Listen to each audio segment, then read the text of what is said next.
aware that the pandemic actually exacerbated social, economic, and digital inequalities.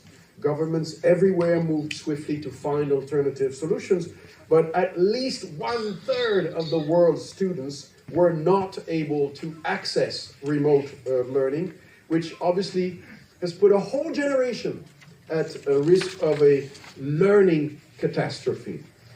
राहों पे चल देते हैं, जिनमें खतरे हों उन्हीं राहों पे चल देते हैं, और जिनकी सोचों में है औरों की भलाई हर पल, जिनकी सोचों में है औरों की भलाई हर पल, ऐसे कुछ लोग ही दुनिया को बदल देते हैं। और एक कविता हर दिन, और 1 मिनट में अच्छा भला इंसान हत्या पर उतर आता है। कविता सुनेगा वे लोग, इसलिए कविता को अपना काम करना पड़ता है। वे लोग डिबिया में भरकर पिसी हुई चीनी तलाशते थे चींटियों के ठिकाने, कि वे लोग डिबिया में भरकर पिसी हुई चीनी तलाशते थे चींटियों के ठिकाने, छतों पर बिखेरते थे बाजरे के दाने की आकर चुग सके चिड़िया, वे घर के बाहर बनवाते थे खौदी के आते जाते प्यासे जानवर पी सके पानी। भोजन प्रारंभ करने से पहले वे लोग निकालते थे गाय और दूसरे प्राणियों का हिस्सा, कि भोजन प्रारंभ करने से पहले वे लोग निकालते थे गाय और दूसरे प्राणियों का हिस्सा। सूर्यास्त के बाद वे लोग नहीं तोड़ने देते थे पेड़ से पत्ती तक, कि सूर्यास्त के बाद वे लोग नहीं तोड़ने देते थे पेड़ से पत्ती तक, कि खलल न पड़ जाए सोए हुए पेड़ों की नींद में, कि खलल न पड़ जाए सोए हुए पेड़ों की नींद में। जब चिड़ियों के झुंड आज उठते थे उनकी फसलों पर, जब चिड़ियों के झुंड आज उठते थे उनकी फसलों पर, तो वे उन्हें भगाने के बजाय कहते थे राम की चिड़ैया राम के खेत, और खारी चिड़ैयों भर भर पेट। कि राम की चिड़ैया राम के खेत और खावरी चिड़ैयों भर भर पेट। वे अपनी तरफ से शुरू कर देते थे बात, अजनबी से पूछ लेते थे उसका परिचय, जरूरतमंद की दिल खोल कर करते थे मदद। बस्ती में कोई पूछे किसी का मकान, तो पहुंचा कर आते थे उस मकान तक, कि बस्ती में कोई पूछे किसी का मकान, तो पहुंचा कर आते थे उस मकान तक। कोई भूला भटका अनजान मुसाफिर आ जाए रात बिरात, तो करते थे भोजन और विश्राम की व्यवस्था। संभव है अभी भी दूर दराज किसी गांव या कस्बे में, कि संभव है अभी भी दूर दराज किसी गांव या कस्बे में मौजूद हो उनकी प्रजाति के कुछ लोग, कि संभव है अभी भी दूर दराज किसी गांव या कस्बे में मौजूद हो उनकी प्रजाति के कुछ लोग। काश ऐसे लोगों का बन सकता एक संग्रहालय, कि आने वाली पीढ़ियों के लोग जान पाते कि जीने का एक अंदाज ऐसा भी था, कि जीने का एक अंदाज ऐसा भी था। बहुत बहुत धन्यवाद। क्योंकि भाषा जो होता है, एक शब्द जो होता है, वो संस्कृति का कैप्सूल होता है। उसे आप अगर नष्ट करते हैं तो उससे जुड़ी हुई न जाने कितनी चीजें नष्ट हो जाती हैं। तो हिंदी के सामने जब चुनौतियों का प्रश्न आता है, तो या और किसी भाषा के सामने भी आता है, तो सबसे पहले तो आप देखते हैं कि वैश्वीकरण के युग में अंग्रेजी के प्रति आग्रह स्वाभाविक है। अब मैं उसके इतिहास में नहीं जाना चाहता कि कैसे भाषा जो है वो कितनी शक्तिशाली हुई है अंग्रेजी भाषा, लेकिन और यहाँ पर बहुत निष्णात लोग बैठे हैं, वो समझते हैं कि भाषा का इतिहास समझते हैं। जोशी जी तो बैठे हैं यहाँ पे, वो समझते हैं, आपको समझाएंगे। लेकिन कहीं वैर करने की आवश्यकता नहीं। कोई मुझसे कहता है कि भाई अंग्रेजी, being in the corporate world, you know, I have the privilege of chairing the Khan's jury also there. English is something which is by default becomes the language which you use.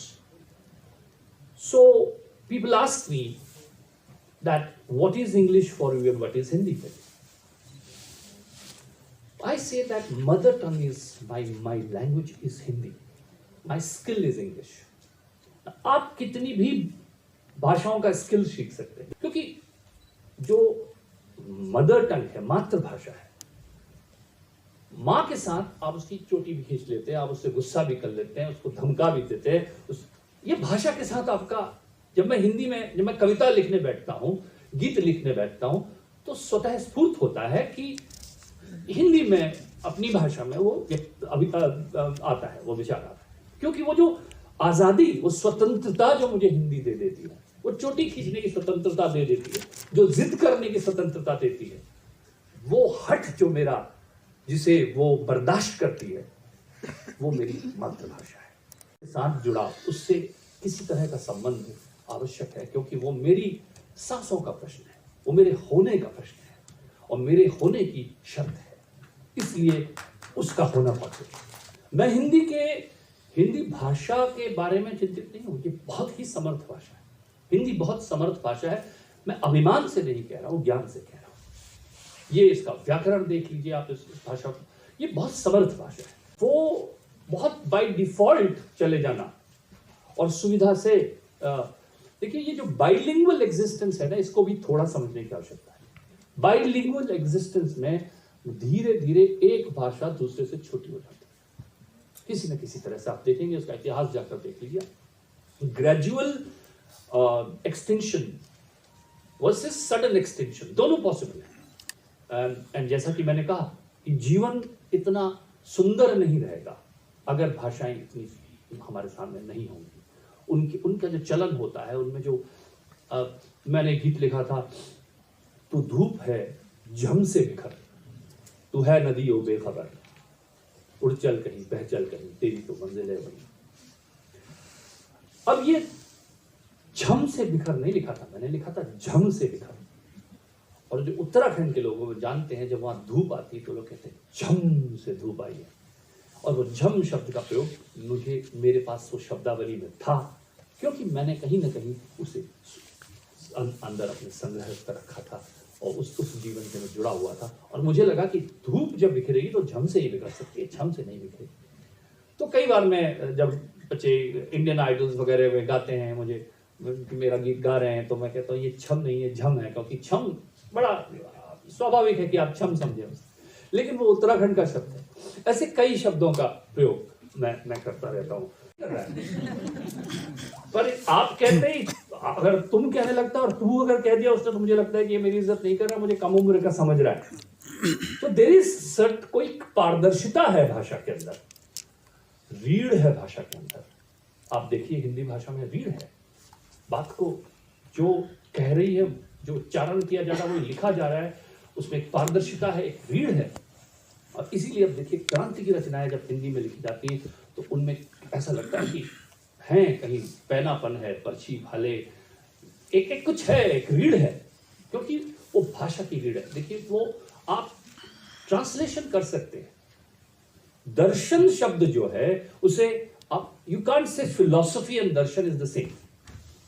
दर्शन में देख लेना समाहित है, मैंने देखा है, अनुभूत सत्य है, और अनुभूत सत्य परिलक्षित होता है भाषा में, हमारी भाषा में परिलक्षित होता है। तो इसीलिए उस भाषा का कहीं ना कहीं जुड़ाव उस कल्चर से, उस संस्कृति से होता है, और उस संस्कृति के सूक्ष्म से और अति सूक्ष्म से होता है। गति को और चपल कर धरती माता, मेरी गति को और चपल कर, सूक्ष्माति सूक्ष्म कंपन भी तेरा जुड़ जाए मेरी गति में धरती माता। तो सूक्ष्माति सूक्ष्म कंपन जो है वो आपकी मातृभाषा में परिलक्षित होता है, दिखाई देता है, इसलिए जरूरी है। मैं लिख रहा था एक गीत, मस्ती की पाठशाला। बहुत भी डिबेट होता था फिल्मों के मामले, पाठशाला शब्द कोई नहीं समझेगा, ये तो बहुत पुराना शब्द है, नहीं ऐसा नहीं। आप कैसे कहते हैं ये भी बहुत जरूरी है। जिस तरह से हमने मस्ती की पाठशाला कहा, वो गीत उसके बाद इतना पॉपुलर हुआ और लोगों ने पाठशाला जगह जगह उसका प्रयोग करना शुरू कर दिया। और अगर आप उसमें देखें तो उसमें मैंने कई अंग्रेजी के शब्द यूज किए। लेकिन मैं एक साइंस का स्टूडेंट था, तो किसी ने मुझसे कहा कि आप साइंस के स्टूडेंट, इसका क्या फायदा हुआ लिखते हैं, तो आप कविताएं हैं। तो मैंने कहा देखिए अगर कोई लिखता ये अगर नाटा ये सन्नाटा है, देखो लंबू शोर है, हर दिल में बड़बुड़ करता H2SO4 है, मस्ती की बात। अब मैं साइंस का स्टूडेंट था इसलिए मैंने H2SO4 लिखा, और नहीं होता तो तेजाब लिखता। तो लेकिन आप देखिए H2SO4 से परहेज नहीं होना चाहिए, क्योंकि वो जो स्टूडेंट की जो लैंग्वेज है वो उसे वो तेजाब नहीं सुनता है। वो स्कूल में कौन कहता है कि तेजाब डाल दो, भाई अम्ल डालो या एसिड डालो या H2SO4 डालो, तो वो चीज वो उससे क्यों परहेज, वो हमारा होना चाहिए। जो मानव सभ्यता है उसमें मानव प्रयास भी अर्थ रखते हैं। तो जो चीज हमारे लिए मायने रखती है, मतलब रखती है, उसे बचाने का प्रयास करना, उसमें कोई किसी लॉ ऑफ नेचर से लड़ाई नहीं है। लॉ ऑफ नेचर ये भी मानता है कि आप लगातार प्रयास करते रहते हैं, और उन प्रयासों में एक बड़ा प्रयास होगा भाषाओं के लिए किए गए प्रयास, भाषाओं को के स्वरूप को, उनके अस्तित्व को बचाने के प्रयास से। भाषा आपको जड़ों से जोड़ के रखती है कि उखड़े उखड़े क्यों हो वृक्ष सूख जाओगे, उखड़े उखड़े क्यों हो वृक्ष सूख जाओगे, जितनी गहरी जड़ें तुम्हारी उतने ही तुम हरियाओगे। धरती के अंतस में जो गहरा उतरेगा, धरती के अंतस में जो गहरा उतरेगा, उसी के नैनों में जीवन का राग दिखेगा। जिन पैरों में मिट्टी होगी धूल सजेगी, उन्हीं के आगे एक दिन सारा विश्व झुकेगा। तने तने से क्यों हो वृक्ष टूट जाओगे, जितना झुकना तुम सीखोगे उतने ही तुम लहराओगे। उखड़े उखड़े क्यों हो वृक्ष सूख जाओगे। तुम तक पत्थर आते हैं, तुम तक पत्थर आते हैं सौभाग्य तुम्हारा, तुम कुछ दे सकते हो ऐसा भाग्य तुम्हारा। तुम तक पत्थर आते हैं सौभाग्य तुम्हारा, तुम कुछ दे सकते हो ऐसा भाग्य तुम्हारा। यदि तुम पर यौवन आएगा पुष्प खिलेंगे, तभी एक दिन महकेगा वैराग्य तुम्हारा। शुष्क शुष्क से क्यों हो, शुष्क शुष्क से क्यों हो वृक्ष मुरझ जाओगे, जितना अश्रु नहाओगे तुम उतने ही खिलते जाओगे। जड़ का होना और जड़ होना अलग अलग, जड़ का होना और जड़ होना अलग अलग है। जड़ के बिना कहां चेतन तुम हो सकते, जड़ का होना और जड़ होना अलग अलग है। जड़ के बिना कहां चेतन तुम हो सकते हो। चुप हो जाना और चुप रहना अलग अलग है। शब्द बिना तुम अर्थहीन हो खो सकते हो। सिमटे सिमटे क्यों हो वृक्ष, सिमटे सिमटे क्यों हो वृक्ष, बिखर जाओगे। ये शाखाएं नृत्य करेंगी हवा से जब तुम बतियाओगे। उखड़े उखड़े क्यों हो वृक्ष सूख जाओगे, जितनी गहरी जड़ें तुम्हारी उतने ही तुम हरियाओगे। अब एक और कविता कि मुझे लगता है कि हमले हुए, प्रहार हुए, कष्ट सहा, लेकिन मैं उसके बारे में आश्वस्त हूं, और इसी आश्वस्त जो मैं आश्वस्त हूं इसी को मैं कविता में कहता हूं कि सर्प क्यों इतने चकित हो, सर्प क्यों इतने चकित हो दंश का अभ्यस्त हो। सर्प क्यों इतने चकित हो दंश का अभ्यस्त हूं, पी रहा हूं विष युगों से सत्य हूं आश्वस्त हूं। सर्प क्यों इतने चकित हो दंश का अभ्यस्त हूं, पी रहा हूं विष युगों से सत्य हूं आश्वस्त हूं। ये मेरी माटी लिए है गंध मेरे रक्त की, ये मेरी माटी लिए है गंध मेरे रक्त की, जो कहानी कह रही है मौन की अभिव्यक्त की। मैं अभय लेकर चलूंगा, मैं व्यथित ना त्रस्त हूं। सर्व क्यों इतने चकित हो दंश का अभ्यस्त हूं। वक्ष पर हर घाव से अंकुर मेरे उगते रहे, वक्ष पर हर घाव से अंकुर मेरे उगते रहे, और थे वे मृत्यु भय से जो सदा झुकते रहे। भस्म की संतान हूं, भस्म की संतान हूं मैं कभी ना ध्वस्त हूं।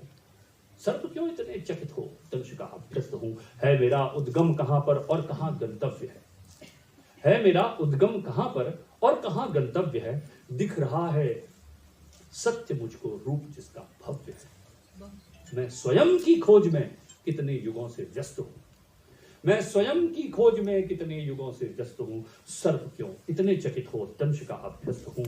है मुझे संज्ञान इसका बुलबुला हूं सृष्टि में, ये हमारे देश का व्यक्ति कह सकता है मुझे संज्ञान इसका बुलबुला हूं सृष्टि में। एक लघु सी बूंद हूं मैं एक शाश्वत दृष्टि में। है मुझे संज्ञान इसका, बुलबुला हूं सृष्टि में, एक लघु सी बूंद हूं मैं एक शाश्वत वृष्टि में। है नहीं सागर को पाना, है नहीं सागर को पाना, मैं नदी संन्यस्त हूं। सर क्यों इतने चकित हो? Thank you.